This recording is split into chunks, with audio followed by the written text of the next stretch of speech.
Terry, I can remember meeting you the first night you were hired for your new job here. You're absolutely right, and I remember meeting you, and you were very lovely and very friendly to me, and I appreciated it. This seems like to be the new spot for the hospital crowd now that the copper liner... I'm sorry, Barbara. Don't be. I'm trying to deal with the situation as realistically as possible. And pretending that it never happened doesn't help anyone, especially Andrew. Barbara, I think our table's ready. Will you excuse us? Oh, of course. Good nice dinner. Thank you.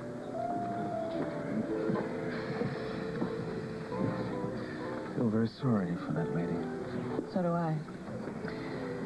After reading the Springfield paper today, I feel sorry for Andy, too. Why? Because he's a very young man who wanted much too fast, and his values are all warped, and he went about it the wrong way. And he hurt a great many people in the process. For which he will be duly punished by being kept locked away behind bars, away from the real world, and I cannot think of a worse punishment than that. You know, this is the second time tonight I've seen you look rather sad. Really? When was the other time? When Justin was talking about young love. You're finding out all my secrets. I have? Such as? I'm hopelessly romantic about everything. I've always envied the true romantics in this world.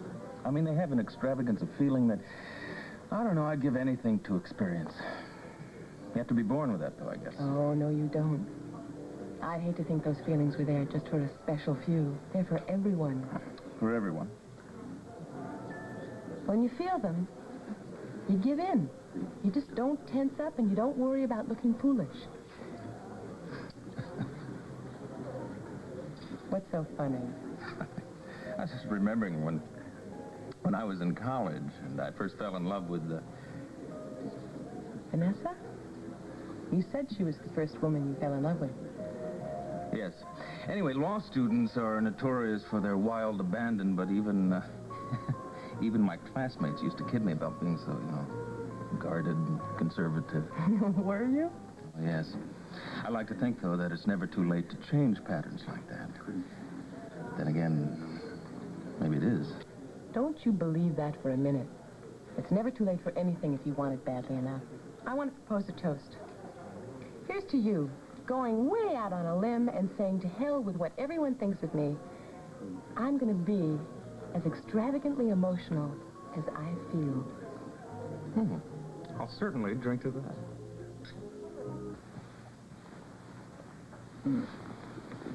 I know. You have to leave for your meeting with the big boss. I'm afraid so.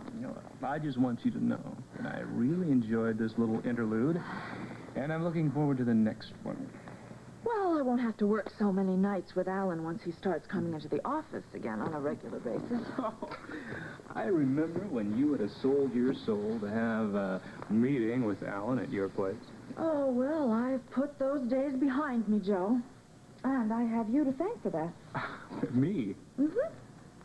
I can't say that I appreciated your bluntness about my feelings for Alan at the time. But once I'd given it a little thought, I came to realize that you were right. And I put those feelings behind me.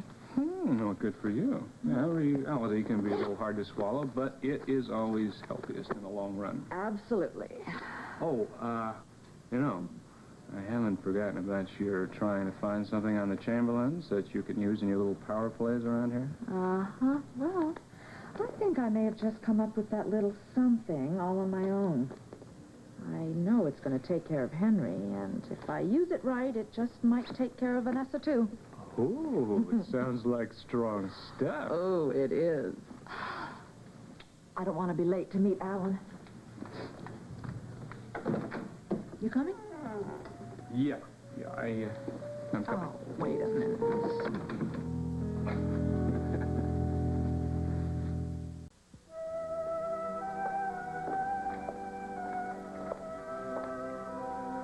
Well,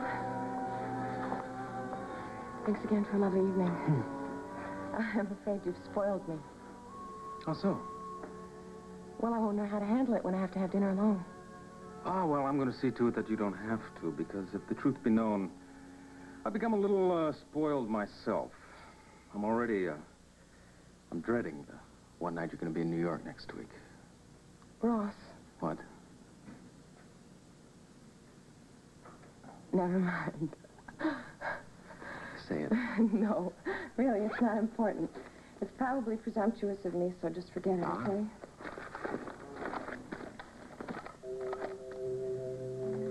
I can't believe it. What are you looking for? I left my room key right on that little table just inside the door so that I wouldn't forget it when I went out.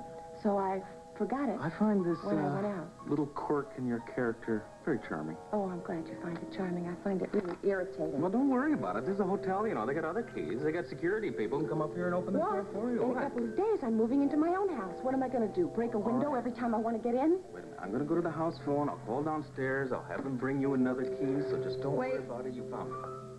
I did. Where was it? Right next to a note to myself to stop forgetting things. I'm almost sorry that you found it. Why? I was looking forward to waiting up here with you while they brought up another key. I was also going to tell the security people to take their sweet time about it. Aren't you the devious one? Yeah, well, if I am devious, now that I met you, I'm going to work like hell to change that.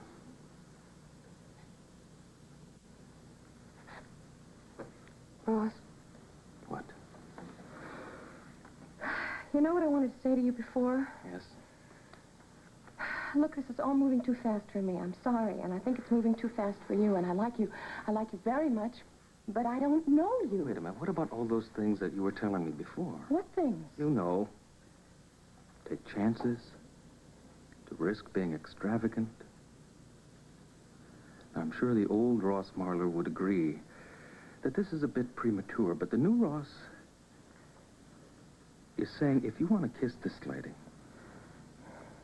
go ahead. Follow your extravagant instincts. Boy, you learn fast. I have a very good teacher.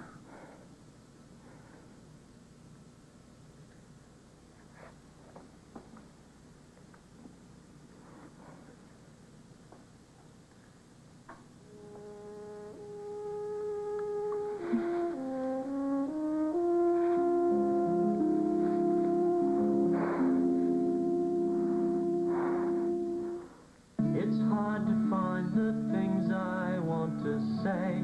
You don't allow my thoughts, you interrupt them through the day. Your auburn hair, the smile you wear, I like to tell you that I care, but no, I'm too shy and so afraid. I'm not asking for your love, I'm just having thoughts of. Dear, no love, please don't let them fade away. Boy, you ought to be on the stage or make records. Really, Floyd, that was great, I'm telling you. Darlene, we better get going so I can get rested up for the big day, all right? Well, thanks for having this party for me. I didn't want to be alone by myself. I'd never let my future brother-in-law go through any torture like that. I'll see you here around 5 tomorrow, and I'm real sorry about that dumb toast I made before. It's okay. I didn't mean to upset you. Listen, honey, I am going to walk Tony and Darlene to the car, so I'm going to do a here, okay? Sure. See you in the morning? Okay, take care. See you. Thanks for the present. Sure. Okay. Bye-bye. Bye-bye. You been so quiet all night? Yeah, I'm not feeling so good. It's humidity. Yeah, I know. I'm gonna bring that fan I have in my bedroom over tomorrow with the rest of my things, and we'll put it in the bedroom. That ought to make it better, huh? Yeah, sure. Listen, Nora, I'm kind of nervous myself, but whenever I start to have any doubts, I just think of how much I love you, and then I'm fine. I think I'd be a lot more nervous if we hadn't spent all that time together these past few months. You know, one of these days I'm going to have to thank Dr. McIntyre for that.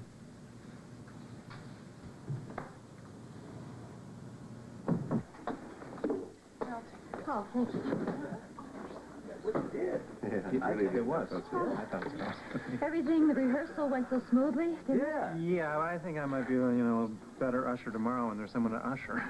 Oh, Ben, I'm so glad you're going to be there to take me to my place. I'll be so nervous I won't even see the chaplain's signal. You don't have anything to be nervous about. Just got a lot to be proud of. I agree. I think Morgan has done a terrific job organizing everything. I might have had second thoughts about this, but when I look over and I see Kelly and know what a wonderful man he is, what a wonderful husband he'll make, and I'll be so happy. I just wish that Amanda could be a part of it. No sad thoughts tonight. Anyway, I'm feeling more optimistic about Amanda now than I have in months. I think this new special is really going to help her. Well, Ben, I hope you're right. Well, I think we might as well start in on the buffet. Yeah. Maggie, excuse me, but was Miss Amanda in bed when you came down here? No, she was up. And I've got good news. Amanda asked me to go for a walk with her in the garden. And she picked that bouquet for Morgan herself. Oh, Maggie, that is good news. Oh, listen. And she put a card with it, too. Did she?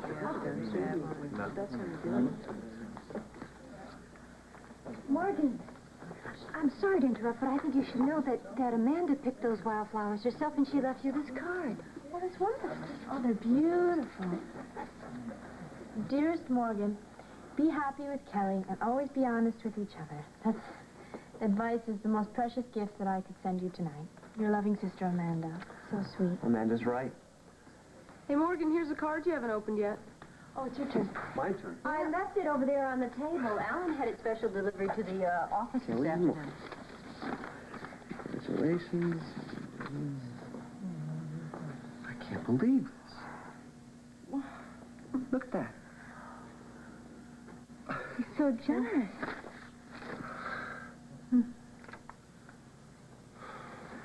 Just thinking about Hope all alone. Tonight, with the baby coming just a few weeks away. I know she's dreading to see Alan tomorrow. Alan may be generous when it comes to money, but when it comes to human relations... Hey, Mike, look. You since your eyes is all my time together.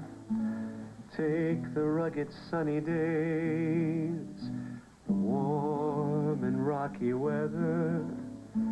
Take the roads that I have walked along, looking for tomorrow's time, peace of mind. As my life spills into yours, changing with the hours, filling up the world with time, turning time to flowers, I can show you all the songs that I never sang to a man before. We have seen a million stars flying by the water. You have climbed the hills with me to the mountain shadow.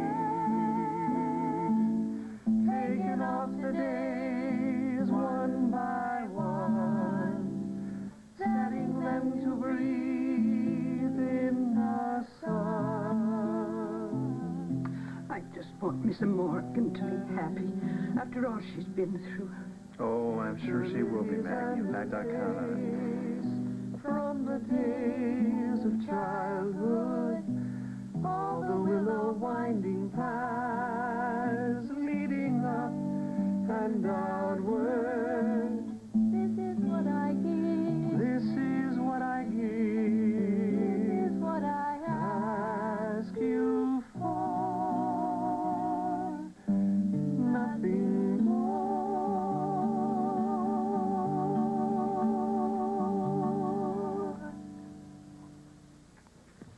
Well, that kind of gives you hope for the future, doesn't it?